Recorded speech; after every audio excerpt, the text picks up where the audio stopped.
Another week and another pair of wins for Denver on the men's tennis courts as they remain the only unbeaten team in the country, moving to 19-0 with wins against reigning champs Drake and Omaha on the road.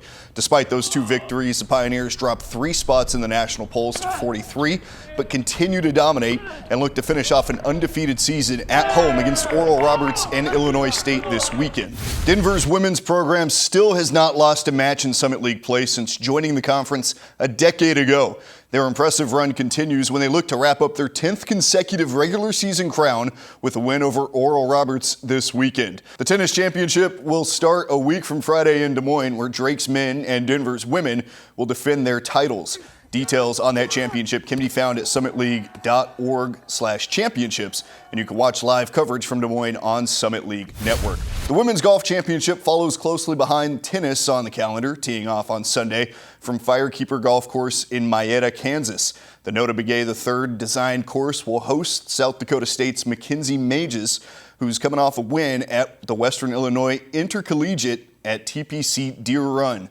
Denver will look to defend their title just north of Topeka after dominating on the final day a year ago in Lincoln with the tournament record 64 in the final round from Anna Kreckling, leading the Pios to victory. Men's golf nears its championship in just over 2 weeks in Sellersburg, Indiana. Just north of Louisville, Covered Bridge Golf Course will be the host as Kansas City looks to defend their title from a year ago. We'll have full previews of those championships here on Summit League Network as we get closer to tee time. Reigning baseball champs Oral Roberts started to right the ship after a rough start to league play. They still sit in last place in the standings, but the College World Series participants from a year ago still have some firepower in the last month of the season that could flip the script. Holden Breeze helped that with ORU's 2 wins and a tie at Northern Colorado over the weekend, going 8 for 15 from the dish and driving in 7 RBI behind 2 homers.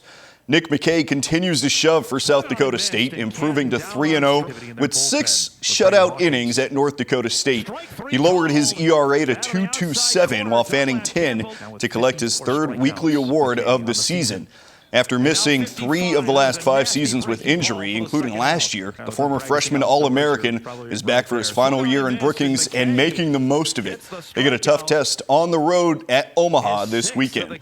And Omaha's softball program had the nation's longest winning streak snapped over the weekend, but still came out on top with 2 wins over St. Thomas. Still a few weeks away, the series between Omaha and South Dakota State could decide a regular season champion in the final weekend.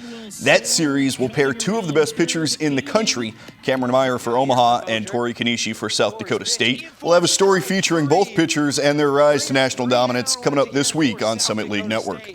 And we'll be on the road next week in Des Moines covering the tennis championship and then down to Kansas for the women's golf championship. Follow along with all the coverage on Summit League Network and on our social medias at the Summit League.